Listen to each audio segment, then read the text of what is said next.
Hi, I'm Molly. And I'm Jamie, and this is our From the Pasture with Hired Hand podcast. As the owners of Hired Hand website software, we've been developing websites and creating internet marketing strategies for livestock breeders for the past 10 years.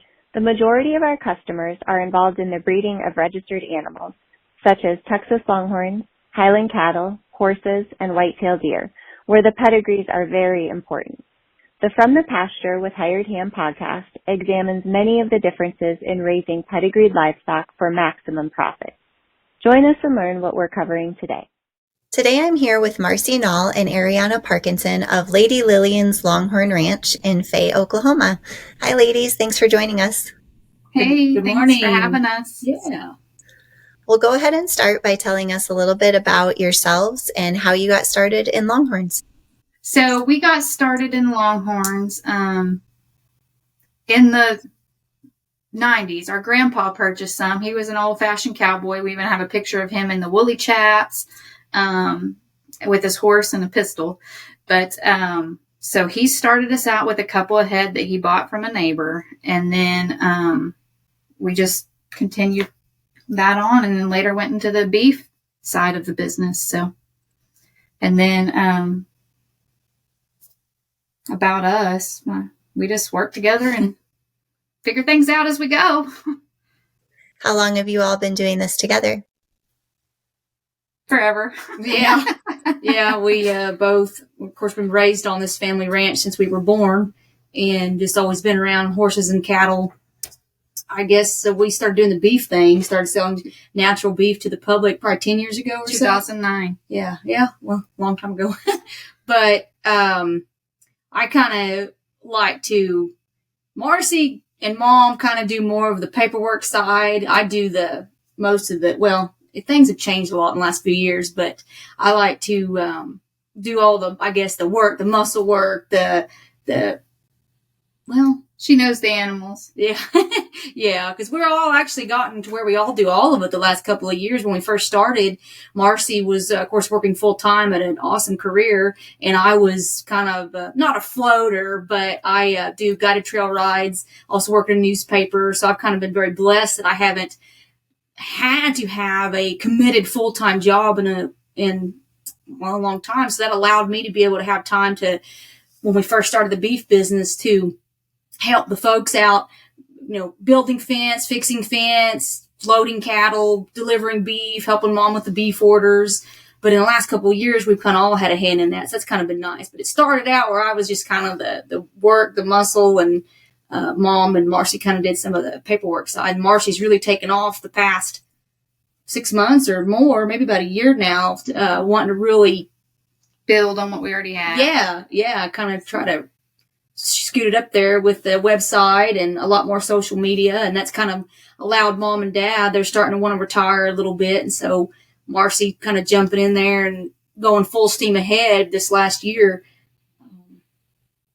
It's been interesting. It's kind of been exciting to watch somebody get us re-excited about our Longhorn venture and our communications as far as getting our product out to the public and kind of letting people learn about us a little more. And it's kind of been a breath of fresh air. So it's been nice. But yeah, we've been doing it for about 10 years. And we actually have one Longhorn cow that's a daughter of some of our grandpa's last couple of Longhorns.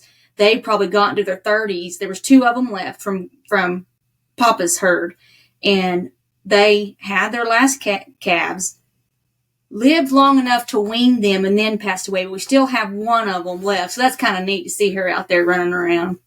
That's awesome. What sort of bloodlines does she go back to? Do you know? We don't know because Papa didn't run registered, did he? So we don't know. I believe she may have some of the Wildlife refuge? Yes. She's all the wildlife refuge. Yes. That's very cool. And is there a picture of her on your website? We don't have anything that's not papered on our website. Okay. So she just has a forever home on the ranch and sentimental meaning for sure then. Yes. Yeah, we have several that are full-blooded but not on our website. But Well, you all have mentioned your beef program a couple times. So let's start there. Let's talk about what made you want to get started, some of the lessons you learned when you started, and kind of where you're at today. And then we'll go through and see if you have some advice you can offer others.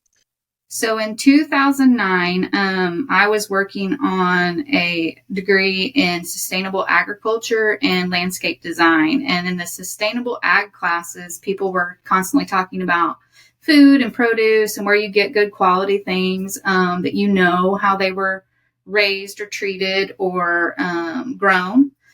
And so one of my classmates was asking about, the beef that we have. And she asked if we'd ever be interested in selling anything.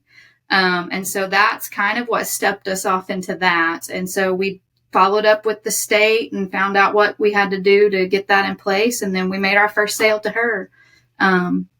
And so after that, we started loading up deep freezes and hauling to farmers markets when it was 105 out. And so we built up a pretty decent clientele from there. And then Mom and Ari started hitting some more of the farm to market groups in some of the bigger towns. And they started putting together big enough drops in Tulsa for a group. And so they were able to do like whole beefs at once. And then like they dispersed it out to whoever bought into that basket or whatever at that point. And from there, we kind of got to back off going to the farmer's market, and then people started coming to us. And so that's been really nice. And so that's probably what we've done for the last 10 years is people just come to us. We didn't have to do the farmer's market very long. So did you find that step intimidating when you switched from kind of doing the whole beef and letting others split it up that way versus going to the farmer's market and selling the individual packages essentially? That wasn't too bad because we offered it that way the whole time. But it was a lot less work for us to have to weigh out every single package and do that. So definitely less work. So were there any hiccups along the way from when you contacted the state to when you got to where you are today? The biggest hurdle there was just there's different departments that do different things. And so just getting the right people on the phone and asking the right questions of what the requirements were, that was probably the biggest hurdle. Did you have any challenges when it came to your labeling process? And, I assume that you want your brand or your logo and your information on there, but there are rules with the lockers and the USDA. Tell us a little bit about that part of the process. So we did some of that, and Mom fortunately had worked with the food industry before, and so she had a lot of experience with labels and rules. And so we stepped through that and got a label that worked. And we, after the beef was delivered or we received it back, we would then label our product. But the actual state label had to be on the packaging as well. So our butchers, they put their USDA certified label on there. And so when we receive it, it's already got it on there. And then, of course, like she was saying, we'll add our label as well. With our logo. Yeah. Yeah. Have you all had any supply and demand problems? We definitely adjust our butchering to demand.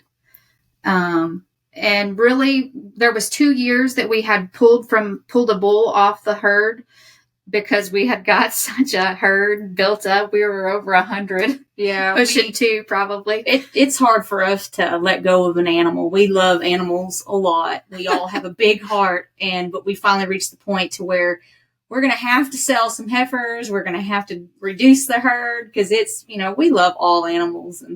But so yeah, we got control of that, and I forgot. So after that, we had a little bit of lag where we didn't have the right size steer to take to market, but it didn't take long to overcome that and go back to normal. No, so we usually can fill an order. If somebody wants beef, we usually can fill it. If not, they may have a short wait period, which would be maybe a month because we like our beef to hang for 3 weeks before we bring it home. Like the butcher will hang it for 3 weeks before we bring it home. But we usually, I don't think there's been very many people that weren't able to get an order in promptly. And we kind of just adjust our advertising for what we have ready based on, season and timing and things like that. So you mentioned that you like yours to hang for 3 weeks. Are there any other specifications that you cover that you feel like maybe sets yours apart a little bit more from your competitors? People really like the vacuum seal. Shouldn't give away, I guess, secrets or whatever, but the vacuum seal is a big deal. And you also want to have a butcher that does a really good job of sealing those packages. One of the butchering places that we have been going to for a while, there was a short period where they didn't get a real good seal on it. I think they had some change of hands, change of workers, and that was okay. We handled it, but that's a big thing. You definitely want to have a processing plant that does a really good solid vacuum seal on there, and people really like that. And I believe it lasts longer that way too. Mm-hmm. So that's a big plus is vacuum sealed. That's really nice. And getting a good butcher relationship is pretty key, pretty crucial. Yeah. So yeah. Would there be any other advice that you have, especially for maybe our listeners in Oklahoma where the rules and everything would be the same? So, the rules have changed in the last couple years, which makes some of it a little bit easier, especially if you already have your purchaser, on there before you go to butcher. So just jump in and give it a try, follow the rules, and you'll be okay. A good rule of thumb for anyone wanting to start selling beef, people often ask, well, how much beef is it? How big is it? We try to tell people to think of those like 33 gallon black trash bags and a quarter. Our beef, of course, is Longhorn, so it's a lot leaner. They're not going to get as much as a quarter of your Angus. But we try to tell them to kind of put in mind that 33 gallon trash bag. Imagine that pretty full, 2 of them per quarter, so that way they kind of understand how much room they're going to need in their freezer. A lot of times I think, hey, I'm ordering half a beef. I'm going to need this huge, freezer, and they don't. But that's kind of a customer education is a hurdle too. Yeah. And that's great because our customers have all been pretty good. But that's a good rule of thumb is just have them imagine those black trash bags, and that kind of lets your customer know how much room. That's something we learned. That's a good visual for sure. Well, let's shift gears and talk a little bit about your registered herd, about your cows that are on the website. So specifically with those, how did you get started? Who were some of the first that you purchased and anyone that helped you kind of with that part of the breeding program? So our first registered cattle came from LV Baker with Safari B. And that was probably late 90s. And then, and we kind of Papa ran them with a mixed herd and the Longhorns were kind of just for nostalgia. And then, we ended up not having a bull. And so in 2006, we went back to LV Baker to get a bull and we brought home Alfred. Yeah. Alfred Lauren Tennyson. We called him Al. He sang to the ladies poetry when he got out of the trailer. Yeah. So, and so we bought several from him over the years, and that's kind of where our registered stock started. Is there anyone else that helped you get started or who has given you advice or, contributed along the way? Yes. And there are so many people that I have just getting into like the sales side and the fraternity side. I've just like picked somebody random off of the Facebook groups or that I've seen their hired hand website and just started messaging them, just random questions. And so John Heber with H&H Cattle Company has been the greatest person to deal with. And he is so kind, and I can call him and be like, I think I have some dumb questions, but I'm going to ask them anyway. And he always has time. He's such a wonderful man. And I actually just decided, I'm going to go just meet some of these people face to face. And we loaded up my mom and my kids and I, and we went down to the legacy sale. And that was a wonderful event. And that's where I met him, and we hit it off, and he actually just accidentally sat by me, and I'm like, hey, and we just started visiting, and that's how that happened. But he has been wonderful to deal with. Also, Randy Baker with Safari B. I've asked him lots of questions. He's been a wonderful helper. And then we got some more cows from him this year. So nice. Do you have a favorite in your herd that you've acquired? Oh, we have lots of favorites. Right now, my most favorite is barbecue and whiskey, and mostly it's her demeanor that does it for me. And then my other favorite is Plum Pretty. She's 20 years old. She's one of our most original animals on the place, and she also came from Safari Bee. She's a sweetheart and she's beautiful. Yeah. She's pretty cool. You saw me light up because that's who I was going to say would be Plum Pretty. So you mentioned when we were talking about how you got started, you mentioned your grandfather. What was his ranch name?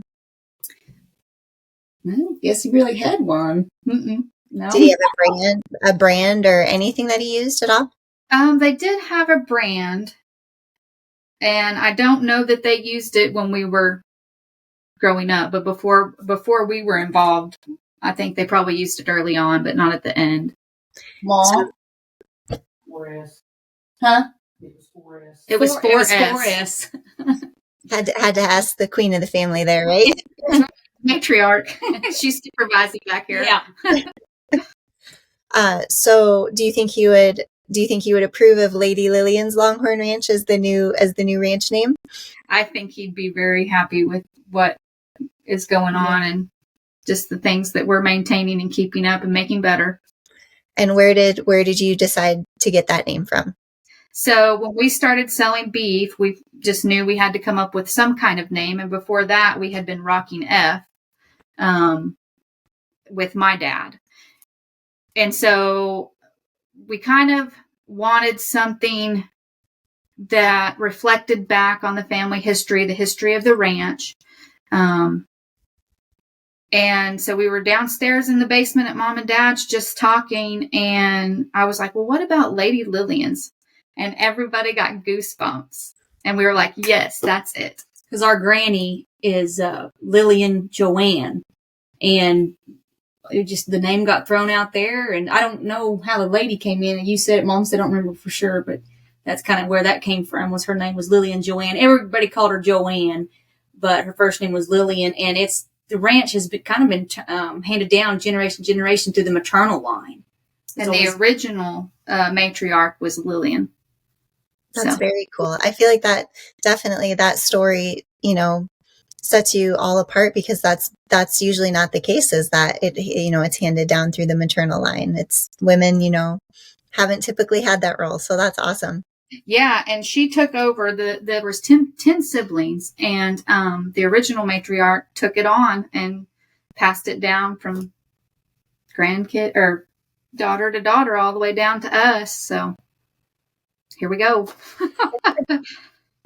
So like the original home place, my sister lives in the original farmhouse. It's over 100 years old. We're part of the Oklahoma Centennial Farm and Ranch. And then she runs her Old Caldwell Trail stables out of the original barn. And so it's really cool because you can see the beams are like hand cut, and it's pretty awesome. And our great-great-grandpa built the barn and the house, and they lived in a dugout while they built the barn, and the house came a little later. I got that right, Mom? Yes. I always feel like I tell it wrong, but and a lot of people that I take on my trail rides, even some Oklahomans, they don't know what a dugout is. So I get to explain to them what a dugout is. So they lived in the dugout, built the barn, then built the house. I believe the barn's probably 1893, 1894. Excuse me. And I remember I want to say granddad, Papa, was guessing the house built maybe around 1903 or something. And Mom just yell at me if I get anything wrong, because he had found a brick or something on the corner of the house one day, and it had something on it, 1903. But that's kind of what Papa was thinking. So they're both very, very old. But as she was saying about the barn, when you walk in there, sometimes I'll point out the beams, the poles to the guests, and I'll actually show them the little cuts, because you had to, had those things, and you just jerked it down, and they cut them out. And we kind of think the poles may have been a structure beforehand, before it was the barn, just because there's some notches that are cut in each one that kind of are, indicative of it may have been a building prior. So who knows how old those beams are, but it's really neat. The old barn, it's pretty neat. It's one of the very few, I think, left standing in Oklahoma. And it had, cutouts for like milking cows where you'd squeeze their head, and they were wooden, and they had wooden latches. And so we still have that too. It's really pretty neat. So cattle history all the way back. All right, so that leads me to two follow-up questions then. The first is, now you have to tell everyone what a dugout is, because I think I know, but I may not be right. And then the second is, what has been expanded upon at the ranch today to kind of keep it up to modern standards and keep up with your herd and your beef program? I'll let you take the first one. A dugout is back when the settlers and pioneers of the state, and it's probably prevalent in other states as well, but I'm going to get my Oklahoma history wrong, so I'm not going to act like I know it all. But they would dig into the side of a hill, especially if maybe it kind of had a little crevice or something. But they would dig basically a cave back into the hill, and then they would prop it up with poles and beams and put wood across the top. So you have a man-made cave, and then, like I say, they'd use wood and posts and things that they would have to cut out themselves. So that way the sides wouldn't cave in, the roof wouldn't cave in. I think they generally had a piece of canvas or something as the door, and they would live in there. Until they got their houses built. Yeah. Because it was quicker.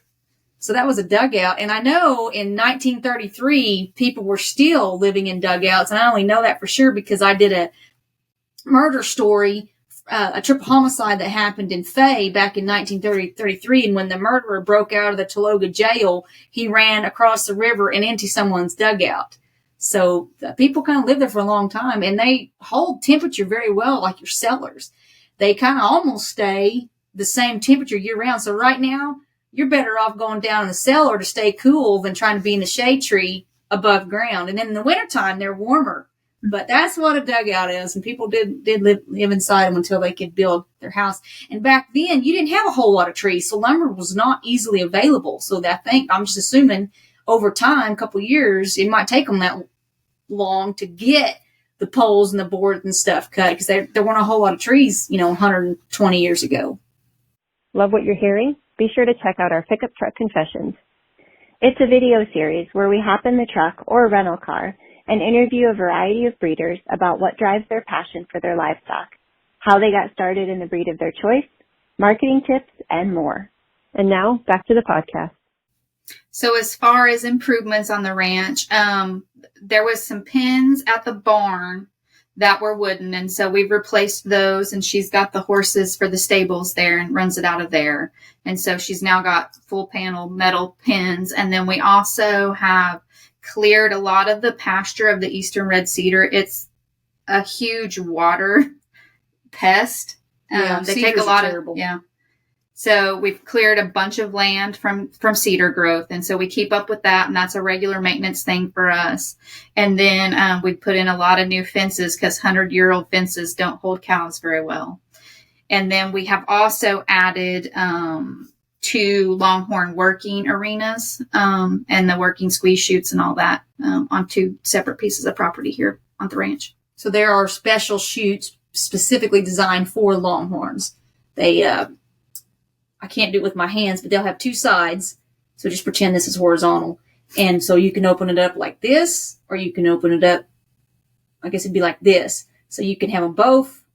I don't know. Anyway, both sides open up so the big old horned animal can get in there, and then you can shut it from both sides.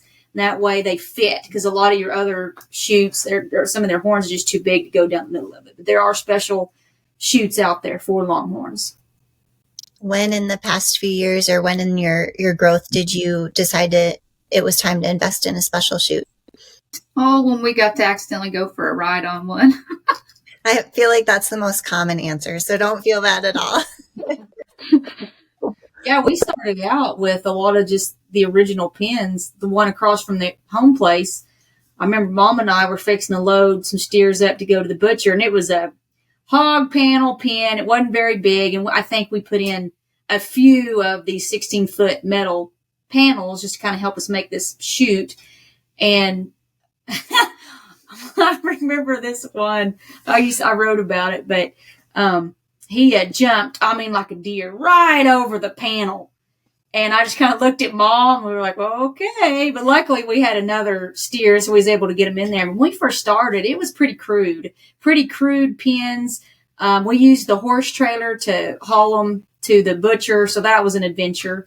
And when we decided maybe we'll try to put a sliding gate into the back of the horse trailer gate. That worked for a little while until the slider caught, and I ended up busting the top of my finger off, like the bone inside.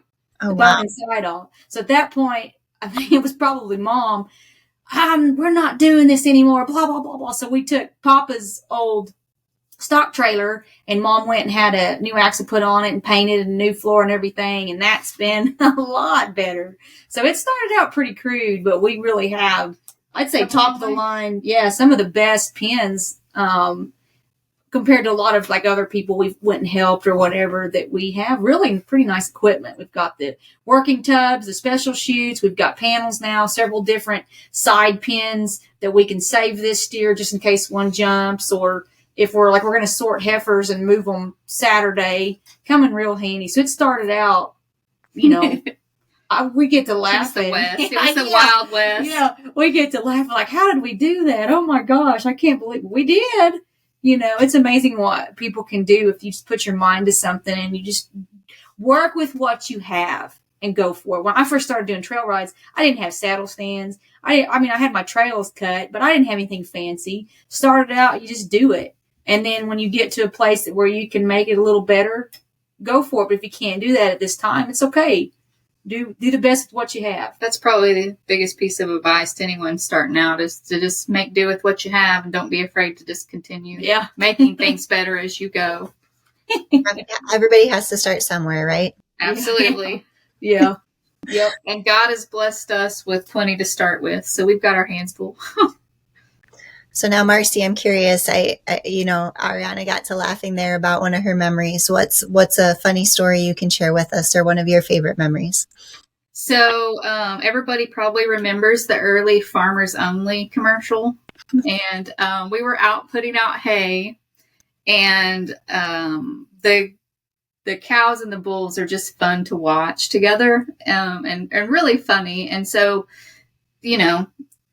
it's pretty crude, but we call it the golden showers, and the bull turns his nose up and sniffs, and it's really funny. And so I took a video out the window while we're putting out hay of the bull in a golden shower moment into the Farmers Only. And this was before TikTok and all the things. And so me and Mom are singing it, and it's terrible, but it's really funny. It's still on my Facebook, but that's one of my probably most funny moments. And it's real. It's nature. I mean, it's just how it is. They're in love. So what does your breeding program look like in the next 10 years? So that's where we really want to grow the most. And God kind of really worked some things out. I had been watching some of the sales online and starting to learn some of the genetic bloodlines and things like that. And I kind of just sat back for a year and just wondered. And we decided, I had found a lady in Clinton, and her husband had passed away in December, and she had posted a bull for sale that was a drag iron grandson. And he looked pretty close to what I'd been watching for, and he had some age on him. But I went and met her and visited with her, and we ended up bringing that bull and a cow home, and they both have really great genetics. So we're going to run him for a year or so and kind of build that out, but also looking to replace that bull with something else pretty stellar. But I feel like we've got really good cows. And as John told me first thing out of the gate, that's the base of your program, is your genetics with your mama cows. So that's kind of where we're headed now, and starting to learn still very early, because like I said, that was in January. So here we go. Do you feel like you both have the same taste in terms of characteristics that you look for in your breeding program? I think so. Yeah, I think so. So we were different colors and different. But yeah, I got a calf that she won't sell me right now. Oh, she wants it so bad. She wants it so bad. I'll give you this much. I'll give you this much. I'm like, why are you? So I told my husband the other day, I said, that's the coveted little heifer right there. That's the one my sister covets. She's on our page. It's Lady Sparkles. But yeah, she came out. It was the most drastic color change that I think I've watched the whole time we've been doing this. But anyway, she's adorable. How did she change? She went from being like red and white, and it just got darker and darker, and now she's black and white. So, and she's got like speckles and dots on her face. Yeah, she's really cute. Neat. She's pretty loud. Looks like some kind of a constellation, the way her dots are. And I probably ought to sell it to her, but I think it's funny that she'll send me pictures. When are you going to sell it to me? I'll give you this much money. Like, it's ours. You know, it might be mine, but it's ours. It doesn't matter. So who are some Longhorn cows out there that, you know, you guys kind of strive to, you know, breed in your programs? You would love to be, you know, where they're at. So at the legacy sale, I really liked the horseshoe J&S. And it was really the look, and she kind of still has that old school twist. And we have a couple of cows that are that way. And so I really liked her a lot. And then I also like some of the, mermaid genetics. So I don't have those in the herd yet, but I would like to add them at some point. We would like to. I'm just here to take care of the animals. So she can do all the genetics and stuff, but she keeps up with that. She wants me to just be an advisor. Yeah. Yeah. What about kind of a bull you aspire to have in your breed? Oh, so that's a little bit more difficult, but I do like Backfired Love because he looks so much like Al. He's got a little bit more speckle and brindle than Al did. Al was black and white and then had the red lined back and a red tuft of hair on top. So I really like Backfired Love. He was pretty. Oh, Al was pretty. Yeah. We have his hide. Yeah.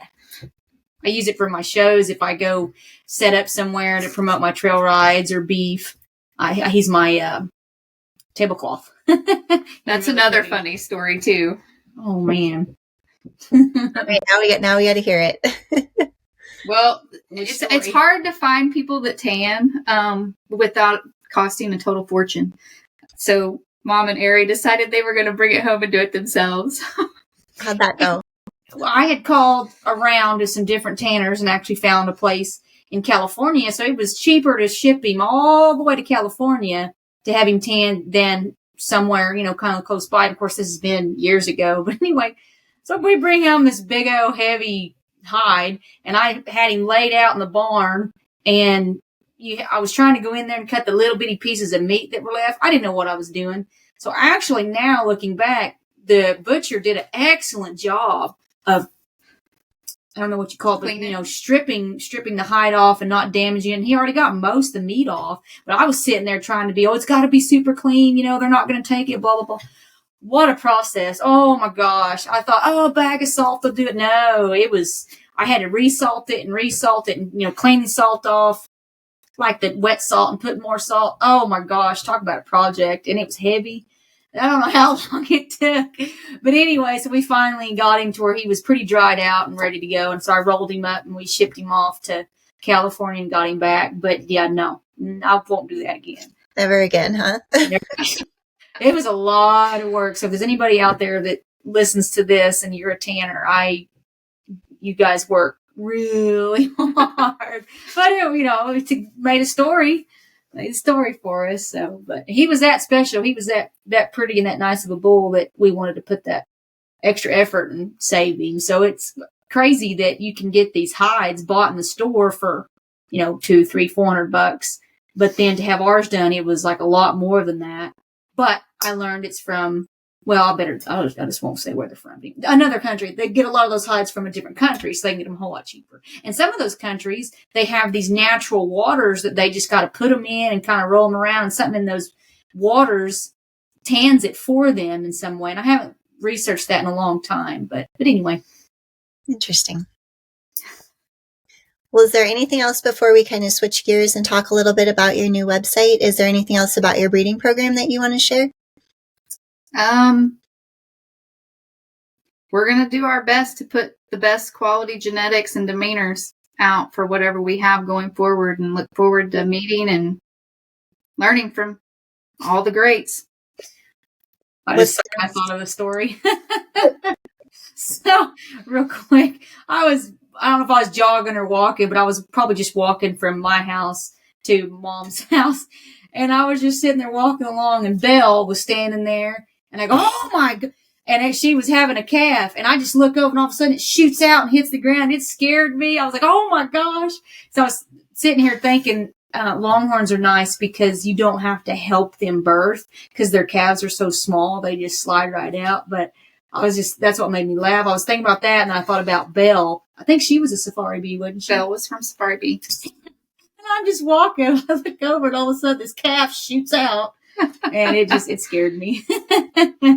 But well, you can take credit at least, right? Like all the hard work it took to bring it right, spin it that way a little bit. So tell us a little bit about your new website. What was the thought process behind the design and the content and all of that? So I had to sit on that and look at a lot of the other hired hand sites before I could pick the colors and all that. And I don't know how many I looked through, but you can probably run a data analysis on that. It was probably almost all of them.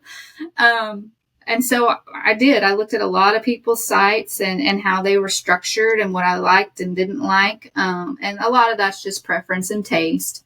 And then when we picked some colors, we already had a logo and some good photos that we liked together. And so really it was just picking the ones that worked with the design the best. And so I think we did pretty good with that. And so once we had the samples back, the three of us, me, Mom, and Ari, got together and decided which we liked the best. And it was funny because we all agreed on the same one. Yeah. So that made it easy. That's awesome. That probably doesn't happen that frequently, right? No. So if I looked through your search history, like you mentioned, what would the last 3 Longhorns be that you looked at? Oh,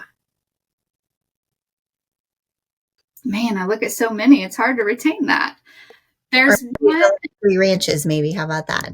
Okay, so Whistling Texas Longhorn, and she has a heifer that I kind of think I might want, and so I've been looking at it all the time. And I look at John's page, H&H Cattle Company, quite often, and then I do also look at Mike and Linda Metcalf's. I have never met them, but I cannot wait. I really like and admire their operation, and I really like their page. Oh, and then 3P Ranch. Barb. I just love their colors, and it just looks really great. So. And do you ever go through and look at the websites, or does that part not interest you? I just haven't. I wouldn't. It doesn't interest me. I just haven't. So she owns and runs the local newspaper, and then has the stables too. So she doesn't have busy. Yeah. Her free time's limited, but when I get off work from my real job and come back to this forever job, I'm always like, hey, look at this cow. Mom, what do you think about this one? And they're just probably rolling their eyes. But it's funny. It's nonstop. My husband just is, both our husbands are great and they help a lot, and our dad too. But yeah, I'm constantly making somebody look at a cow. And at the beginning of the podcast, you all mentioned that, Marcie, you kind of are more hands-on than you used to be with promotion and social and those sorts of marketing, those sorts of things. What is your go-to social media that you see the best results from? So we really only utilize Facebook, and I probably need to move to Instagram at some point, but that's what I'm familiar with and know. So yeah. Me as well. I have an Instagram for my trail rides, but I don't. It's a lot to learn because, golly, we started out with MySpace a long time ago. Now you got Facebook, Instagram. I don't know what even WhatsApp is, and I'm going, how many different media? We want to keep it simple. I guess it's because we're getting old, so we're changing.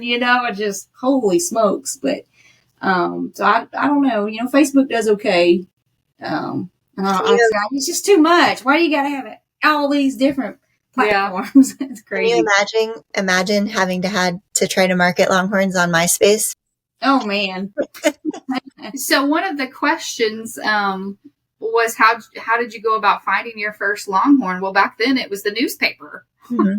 That was all you had, and then later it was Craigslist. But anyway, good old Craigslist. Here we are. Yeah. And I think anything I've found so far has been on websites or Facebook. Yeah. They're probably like us. We're gonna do one platform and that's it. We're not messing with. We got cows to feed. We got fence to fix. More important things, right? Yeah. Do you use Facebook for the beef as well, or do you okay? So you use it for both. Mm-hmm. And we run them both off the same page. So any advice for other folks who are thinking of separating it or keeping them together? Any lessons learned from that part of it? So far it has been manageable, but we're pretty new into the sales side and the futurity side. But just do what works for you. That would be my best advice. Whatever works for you and you can manage successfully, that's going to be your best bet. Kind of that same theme as before, right? Just start with what you have, do what you can, as long as you're doing something. Yep. Well, I feel like I've learned a lot from you all today. Is there anything else about your website, your marketing, your breeding program, anything we didn't cover that you want to go over? So, I was real hesitant at first on the website, and I called and asked probably you 100 questions. And I wrote them all down, and I would come back like once a week and review it. But looking back, I probably should have just jumped in because it was that easy. And the software behind the webpage is so easy to keep up. And one showing of how to do things, and we were off the ground, it was done. So very quick, very easy. Don't hesitate. Just if you're thinking about it, just jump in. That's the one piece, right? It kind of contradicts the do what you can, but but also jump in and don't be afraid, right? Yeah.